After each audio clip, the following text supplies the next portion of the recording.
Futuro da Economia. Apoio Galápagos Capital. A evolução natural.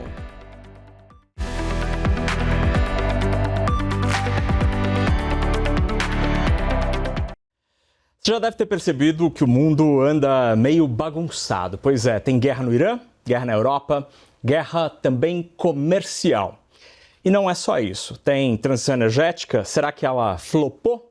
E a inteligência artificial vai gerar desemprego em massa ou seria antes disso uma bolha?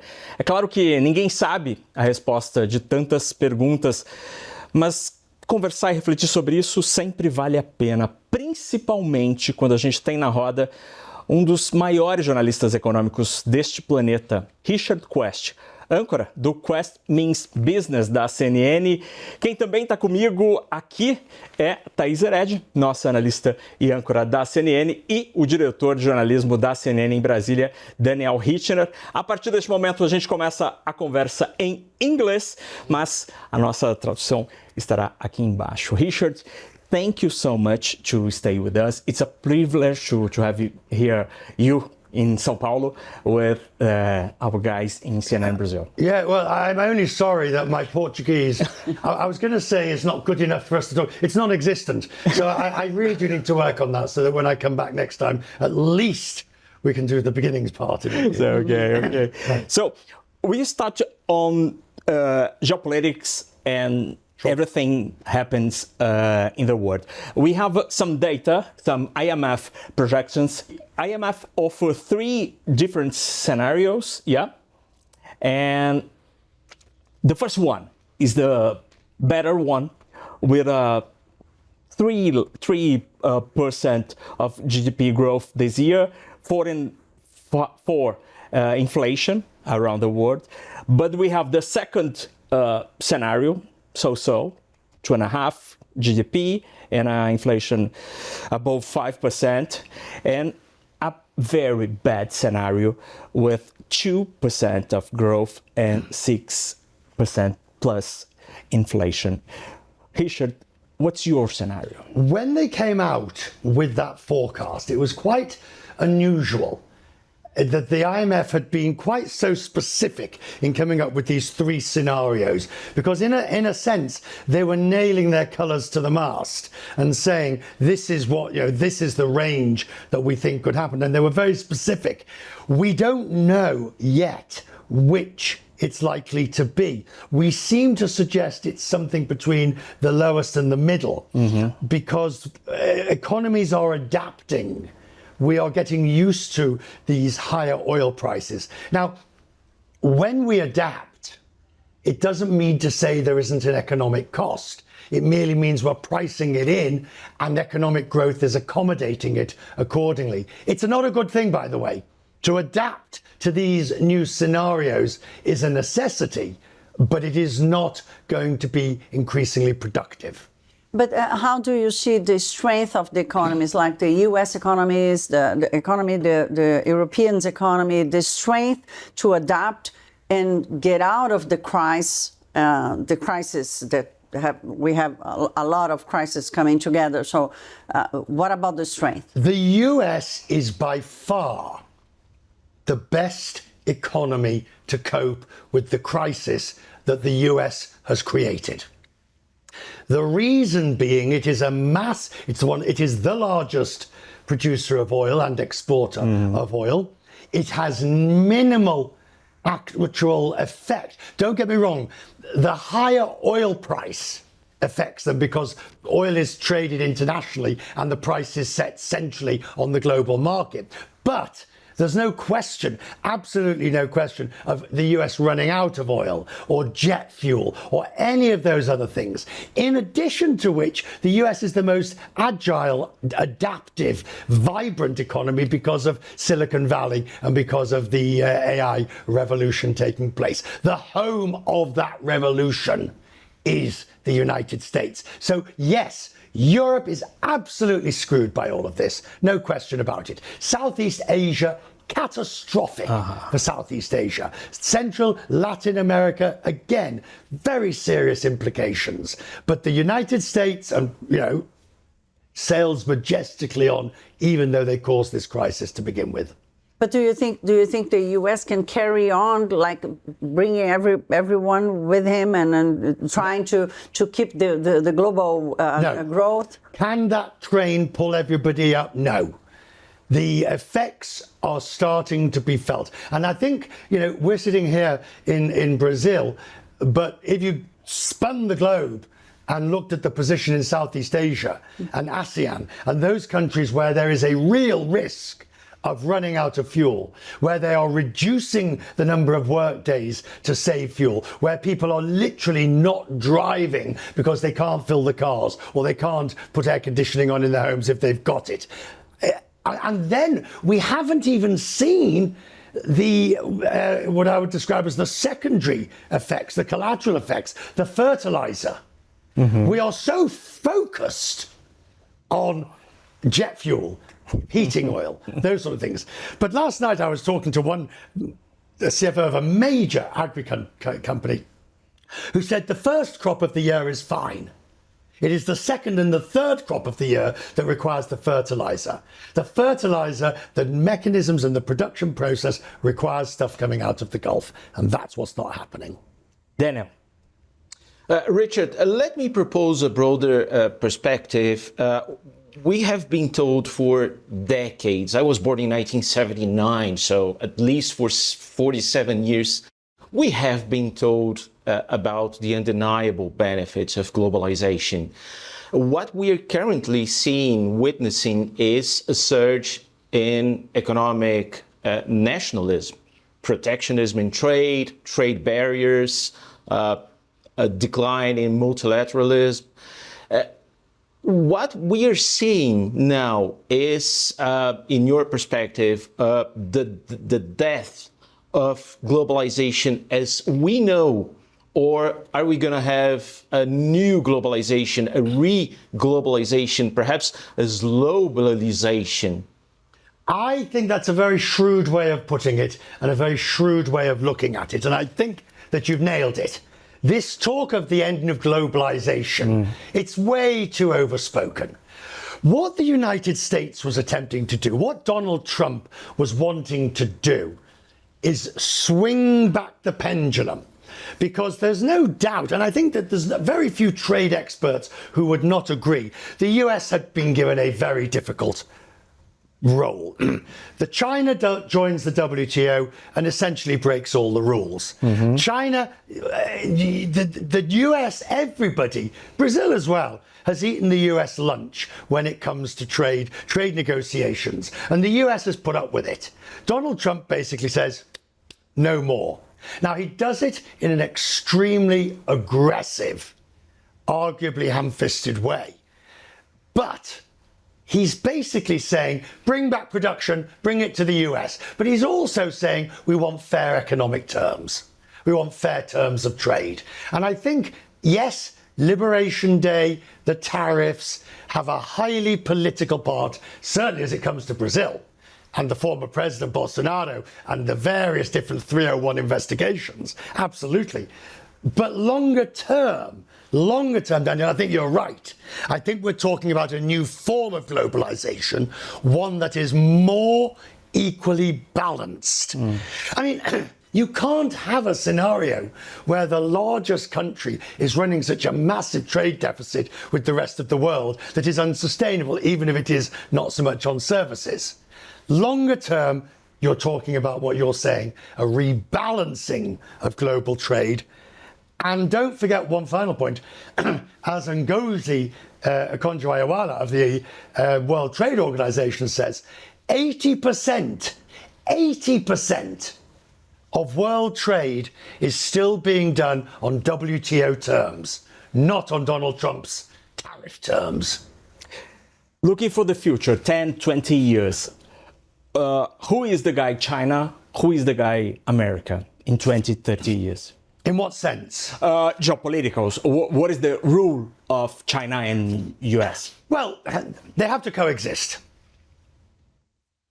They have to coexist, but there will, for the foreseeable future, be a tussle over primacy. And the reason of that is AI.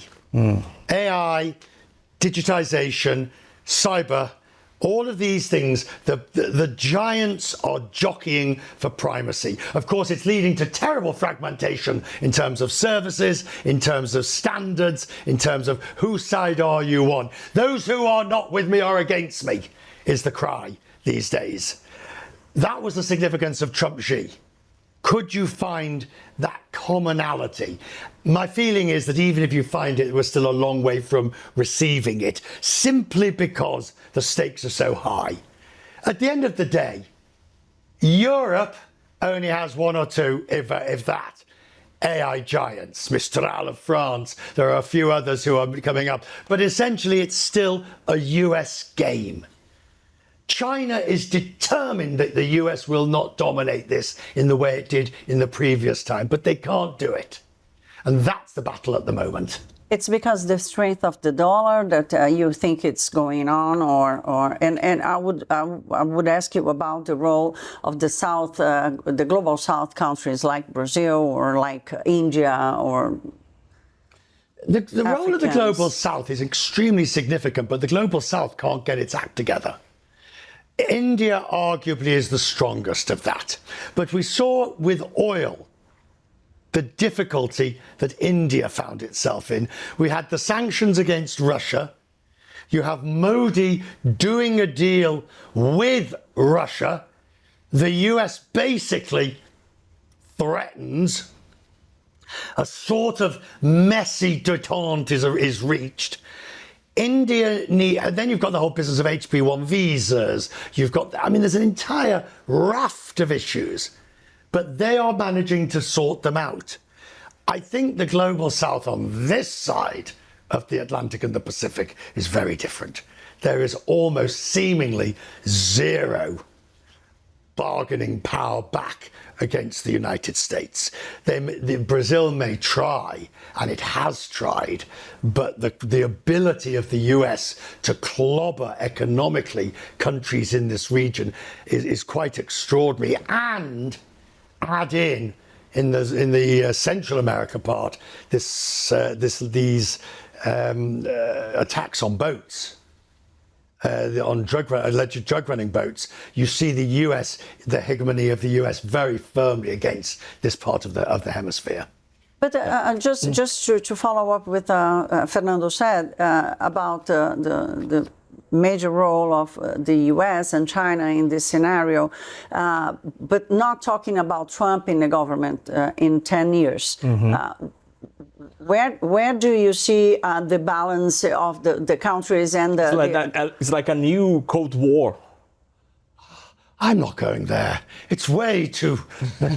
The speculative ability to go post-Trump is so huge. That's what we want to know. I know, but how can we survive after that? First of all, we have to get through the midterms. And I hate saying this because you're right. But if you want to talk about what happens thereafter... About institutions, about trade... Right, about, but this depends on the ability... Alliances.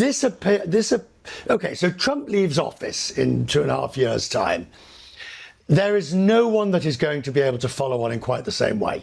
And that's just my view. That's just my view. If you look at history, strong leaders of whatever sort, even in companies, you have a very strong leader. The next leader is never able to quite replicate that. It is a quality of cult that has driven around. So whether it's Vance, Rubio, Newsom, whoever it is, there will be when the day that Donald Trump leaves office, there will be a giant sucking sound as he takes the vacuum of air with him. What happens after that? That's the unknown. Has Europe managed to get its act together? I'm pessimistic on that front, by the way. And I do not believe that Europe has anything like the capacity to get its act together against these sort of things. At best, as Alex Stubb describes it, it is a Eurofudge that they always put together. In Brazil, I mean, go on. Richard, Fernando was saying, well, let's see what happens to the US and China in 20, 30 years. Thais was putting an eye on the global south. Let me ask you about the role of Brazil. What does the world expect from Brazil? We are a giant food supplier. We are a very important power in environmental and climate issues, for example. We do have energy, oil and clean energy. At the same time, we are always the country of the future. Back 50, 60 years ago, South Korea was poorer than Brazil. We have been stagnated in productivity for the last half century. What's Brazil's role for the forthcoming 20, 30 years? Okay, I'm going to take my natural role, which is to ask questions, not answer them. All right? Okay, we're putting you in a difficult situation. No, the reason I say that, because you're the experts. Daniel, the Brazil has been, you mentioned all the great parts about Brazil, and I would add ... In spite of itself, it's managed to do these things, not because of itself. So if you now, let's take the election, and I know you want to think 30 years hence, but let's just talk about the election in a few months. If whichever way the election goes, arguably the country is going to be divided for the foreseeable future, and therefore, what hope for progress? And so in that complete environment of abandonment of leadership, you end up with companies just plodding on themselves. The agriculture company I was talking about, JBS yesterday, they say 28% of the company yields, 26% is Brazil, the rest is the United States. This is a Brazilian company that basically admits the growth of the company is outside the country. So to each of you, I do enjoy this part of the game, to each of you, can you be optimistic about Brazil's ability to get its act together post the election of this year and actually reach the economic potential that the country offers up? No. Yeah. No, it's difficult. There's a path between being optimist and being pessimist. I think. Or realist. We already left. We already left the risk zone. Brazil is going to carry on, but I don't see a way that we can go into prosperity, for instance. Yeah. Like even if we can manage to. I don't know, have all this advantage that Daniel told us about here, but it's kind of a challenge to have a good governance above them. The rising tide will lift the boat, no question about it. So the abilities and the natural infrastructure and the agriculture and all the resources, but you don't want to be a resource-led economy forever. Nobody wants to be a resource-led economy forever. You want to be a value-added economy, which you are to a certain extent. You have great production, you have superb manufacturing. But until the political questions are solved to something resolving consensus, the difficulties are there. Richard, by the way, that's before we've added in Argentina.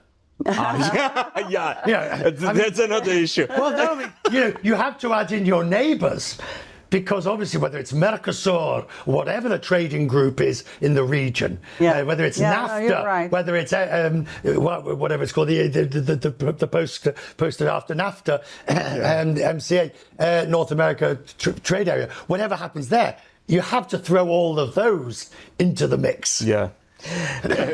This situation, tariffs, war, oil prices, even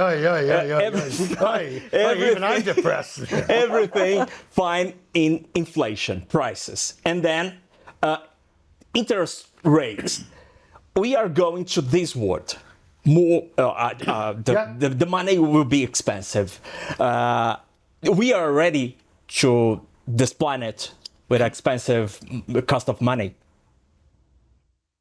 Not really. No. Are you concerned? No, I'm not concerned. I mean, 4% of interest rates, that's the spread. The EU has hit its target. The EU hit its target on inflation, of the only one, by the way. The Bank of England hasn't. The US hasn't. So interest rates were coming down in the US, and they were scheduled and expected to continue the gentle slope down until this crisis. Yeah. At the moment. Yeah. The problem and difficulty now is you can't cut interest rates when you have this level of inflation and keep your inflationary credentials. That's what it's about. It is about independent central banks being able to say, we will get inflation down. And at the moment, their credibility is starting to, because I think it's something like 50 months the Fed has missed its target. It's something the same for the BOE. The same in Brazil. Yeah. Sorry? The same in Brazil. Right. Yeah, it's a bit different here. You're going the opposite direction. Yeah. And I think that the difficulty for the Fed is, can you look through the inflation from the oil rise or the oil increases? Yeah. Can you say, this is sui generis, we know the reason why, it's not systemic, it's not feeding into an inflationary spiral, and it's not raising expectations of inflation? If the answer is yes, we do nothing. We certainly don't cut. The last thing you're going to do is put gasoline on the flames. Yeah. But you don't raise either.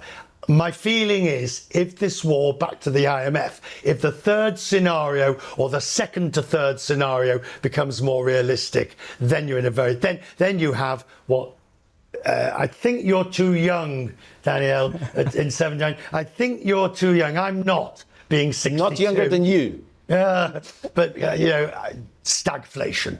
Yeah. And Do you fear that? Sorry? Do you fear that? Oh, yes. It's Do a I fear the stagflation of the 70s? No. There were different reasons. But stagflation is very difficult to get out of, because you have to dance with the devil with stagflation. You've basically got to hold your nose and accept more inflation while you get growth going, or accept... Excuse me, Richard. What's the difference between the stagflation you mentioned in the 70s and the stagflation that you fear for the upcoming months? Sure. The stagflation in the 70s was largely predicated around an oil shock, of course, but it was a coordinated Arab blockade of oil to the United States and to Britain, and therefore it became systemic in its very nature, in addition to which the Gulf nations weren't nearly as integrated into the global economy, so they did not have the same vested interest, in addition to which the EU was nowhere near as sophisticated, and you didn't have a United States. So there were all sorts of reasons why oh, and by the way, they made some fairly awful economic decisions at the Fed during that period to get rid of it. But all of that said, the stagflation of the 70s, this is not what we've got now. We have got a common garden variety of oil shock as a result of, there's no shortage, by the way. Yeah. No shortage. We're awash with the stuff, if we can just get it out of the Straits of Hormuz. So we've got a garden variety oil shock. We have inflation that needs to be dealt with. We have a mercurial president of the United States, and we have a trade war. Those are the difficulties. What do you expect to Kevin Walsh and the Trump pressure on Fed? I don't think he ever gave a promise, Mr. President, I'm going to cut interest rates. Nobody would do that. I think, we're all fascinated by Kevin Walsh at the Fed and what he's going to do on rates, but that's not going to be his legacy.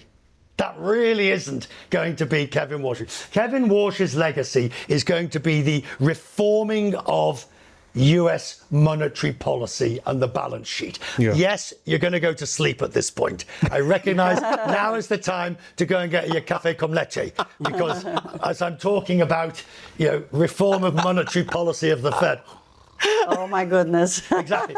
We love that, but the audience don't. Exactly. But if you look at what he said, he wants to shrink the balance sheet. Yeah. He does not believe in forward guidance. He wants to reduce the number of press conferences. He wants to focus on the policy tool of interest rates. That's going to be very different to basically Bernanke, Yellen, and Powell. And that's going to be... It's a huge movement towards another Absolutely, and that's going to be... All right, it's not as sexy. Yeah. But for those of us who sort of... But you think it's a good medicine for the time being? We don't know. We don't know. But he's an entirely... he's not a maverick.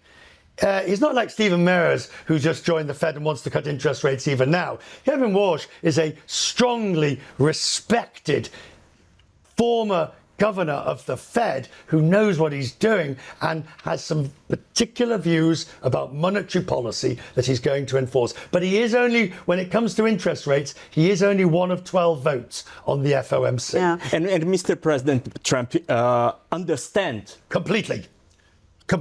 You saw his recent comments. I'd like interest rates to come down, but Kevin Walsh will do what Kevin Walsh wants to do. Yeah, let's see how long this is gonna endure. But he's only one vote. I know. And the chairman of the Fed never wants to be in the minority. It's different to the ECB or to the BOE. But at the Fed, you never want the chair to be in the minority. Since we have the independence of our central bank here. Thank God. Yeah, thank God. But we are still managing to learn that the chairman has not all the votes, and he has to follow the majority and sort of. But the political vision of the central bank is still not there. But again, following up what Naka said, if we don't have cheap money anymore, what about the investments? What about... But you're saying cheap, you don't have cheap money. We do have cheap money. Not in this country. No, not here, ever. But I have a question for you. Last night we were talking... With interest rates at these levels in Brazil, is anybody actually borrowing money? Yeah. Is at 14%, what's an average car loan now? For car? Yeah, 20, 30. Well, who's going to take a loan out for a car at 30%? Who can afford to? Yeah, a lot of people do. A lot of people do. Mortgage rates are what? Must be 8, 10, 12, yeah. 10, 12. 10, 12. People are really, at those sort of levels, people are hurting. Yeah. Really hurting. At those sort of levels, and this is where I think you're in dangerous territory in Brazil. Because at those sort of levels where people are hurting, particularly your middle class, that borrowed for cars, for second homes, for main mortgages, for refurbishments in better times, those people are hurting. And if you do not have a commonality of central bank and administration, if if the government isn't saying we recognize what the central bank's doing, we know why they're don't have that. We know why they're doing it. We support the central bank. This is an issue that the nation needs to... If you actually have a tug of war, which is what you've got at the moment... Yeah, fiscal and monetary going in... Opposite then sides, you have some serious problems. Yeah. Then you have the seeds of a crisis, of a real crisis. Because the central bank either ends up holding to its mandate or rolling over and playing dead. And you don't know which it's going to be. But you cannot continue forever to have a central bank tightening and a government loosening, expanding. Expanding. It is guaranteed to end badly. Guaranteed. A gente vai fazer uma rápida pausa e no próximo bloco a gente fala sobre como o mundo vai seguir ou não com a tal da transição energética. A gente volta já.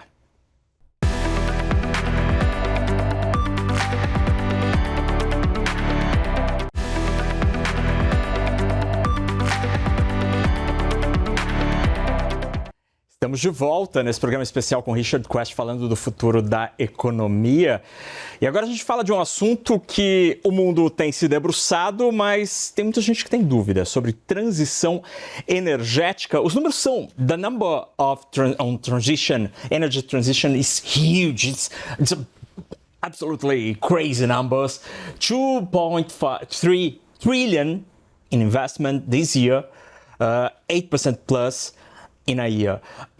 With interest rates higher, this transition will stop? Not necessarily. No, not necessarily. The energy transition investment is because of the necessity for climate change. Yeah. The only thing that will affect that number of investment is whether or not it is still perceived as to be necessary, whether the necessary credits and tax credits and all the investment opportunities are being given. The real problem, what you're getting to, is that the United States is backing off from any form of energy transition. Not so at the states level. Many of the states are continuing to do it. Many of the companies involved, you know, you can have an energy company, or you can have an industrial company that's following one set of policies in the United States, but has to follow a completely different set of policies in the European Union. So it's not as straightforward as it seems, and there is still gazillions of opportunities for energy transition. The problem is the leader of the free world, if you will, is not playing by the same game as the rest of us is now, and that's the challenge. Richard, you travel around the world. How do you see people getting on about climate change? They're worried. They're worried about it. They worry. Of course. They see the energy transition as a solution, not even if they understand what it... Mitigation or adaptive. Yeah. Mitigation, adaptive. But it's both. And sometimes you're mitigating, sometimes you are adapting. But nobody can. I mean, well, look, this is a personal comment. Can anyone really doubt that climate is changing? I mean, look at, Britain has had these... I was in Britain last week, forgive me, I still work in old money because I live in the US, 100 degrees, 40 plus Celsius. Now it goes back down again, then it goes back up again. Something's wrong. And is Britain to become a Mediterranean climate? At some point, one has to realise that this is happening and deal with it. Now, it's going to take more than just recycling. And it's going to take more than just recycling. Separating garbage. It's going to take more. Or indeed not washing your towels in the hotel, even though that's a good start. I have a place, and I've looked at whether we should go for solar energy or this, that, the other, and you do all the numbers. But we're talking about massive scale. Massive scale. You're talking about industry, transportation, trucking, railroads, aviation, electricity generation. All of that sort of stuff is where the big savings are going to be held. But we all do our bit. Do you believe in... At the same time, it's such a paradox because we don't know how long we're going to see oil prices above $100 or $90, $80, for instance. But we are definitely not talking about the end of the oil era, it seems to me. That means that we don't have any, we are not sure about the target of being net zero in 2050, for example, or to permanently reduce global emissions by 2035. What's your perspective about that, Richard? Very valid point. The dirty little secret that nobody wants to tell you is that we will still need fossil fuels for the next 50 years. Yeah. 50? 50, of course. There's no way we're going to make a full-scale energy transition. Everybody in the industry knows that fossil fuels will still be a major component for 30 to 50 years. Absolutely. The question is, how can we reduce that. It's going to be on a downward trajectory. IATA is now talking at the aviation group. Can they meet net zero in 2050? And then whether or not they need to. Why? Because they can't generate enough sustainable aviation fuel. SAF. Brazil knows a lot about SAF. We are leading. You're leading, but you're not producing anywhere near enough. Yeah. No one is. Old cooking oil. I'm not sure where they get all this. But it's an awful problem. Sorry? It's an awful problem. Of course it is. It is. But to your point, the transition has to continue. Just because you're not going to make the target doesn't mean to say you abandon it and go in the opposite direction. The risk is, of course, as you would say, with oil at these prices, fossil fuel exploration and exploitation in the American Delta becomes much more valuable. It's expensive. Fracking oil out of the US is expensive. There is a cut-off point when you let the well, you leave it, you let it die, you do whatever. But there's also that cut-off point where you start expanding, and we are beyond that point. So in the US, they are going hell for leather to increase LNG, increase oil and gas production, mainly because it's what the administration wants. Look at BP. BP changed its policies. It lost its CEO for other reasons, but it's changed its policies. So fossil fuels are back, which is not good for the Amazon. It's not good for this country. It's not good for resource-led, but that's the way it is. Yeah, what's not good for the Amazon, it's not good for the planet. But do you see leverage for China in this transition, because they didn't stop like US did? There's a wonderful saying, when your enemy is making a mistake, don't stop them. When your enemy is making a mistake, don't get in the way. And they perceive what the US is doing as being a giant mistake. A cover of The Economist a few weeks ago. Exactly. Yeah. And they perceive what the US is doing. Yes, Daniel, you wanted to jump in. What's so impressive is that in spite of all the talk about energy transition, 25, 30 years ago, we had 80% of our global energy matrix coming from fossils, from oil, from coal, from gas. And 30 years later, we are around 75, 70, in spite of all the talk about energy transition. Yeah, but let me tell you what will speed that up. The moment people start dying on large scales. God help me saying that. But the moment it really gets serious, at the moment it's not serious. At the moment it's still academic. Switch the aircon on, drive the distance, float or whatever. It's not serious. It's something we know, but we are starting to see. We are starting to feel the temperatures rising. We are starting to see the storms getting more aggressive. The US would say, President Trump would say, this is just the natural course of events of weather patterns. Other people will say, no, this is the evidence that we've promised you will happen. Unfortunately, there's there's 4 of us on this panel. 4 views, 4 decisions, 4 actions, now multiplied by the number of people watching, and that's the reality. Richard, when you speak with CEOs around the world, they are committed. By the way, so just before you answer, they are absolutely committed to it. Absolutely committed to it. They partly regulatory. Yeah. They have to meet certain requirements, particularly what's known as the scope 3. About speech, they're changing the speech, but not the policy or the view. No, they have to change the policies. No, really, there is no greenwashing. No, because there's something known as scope 3, which means you now not only have to know the environmental effects of your company, you now have to know the environmental effects of your suppliers. Of course. And your suppliers.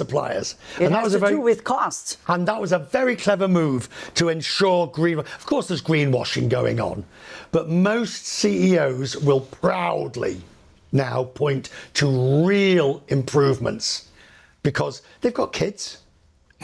They've got kids and grandkids. They know what's happening. They know they have to do it. Shareholders are insisting upon it. Activists are insisting, not just Greta Thunberg sitting on your doorstep, activists are insisting on it. And in the EU, there are strong rules. In Brazil, there are strong rules. Yeah. Very strong rules. This country's leading the way on this issue. Richard, we are absolutely thrilled, Thank you. happy to have you here. Safe travels. The doors here of CNN Brazil are always wide open for you, Atlanta team, everybody from CNN, and we expect you come back again soon. And I expect each of you to be on Quest Means Business. Oh. Because as we go into this very interesting and difficult year, the expertise of the three of you is so valuable that we need to bring it to our viewers on CNN International More and Quest Means Business. So you're booked. No extra pay, but you are booked. Okay, we will be there. One condition, you come to Brasília next time. Okay, It's a deal. That's it. That's it. It's a deal. Daniel, obrigado. Thaís, muito obrigado. Richard, thank you so much. Stay with us. E obrigado a você que nos acompanhou aqui no programa Futuro da Economia. Até a próxima.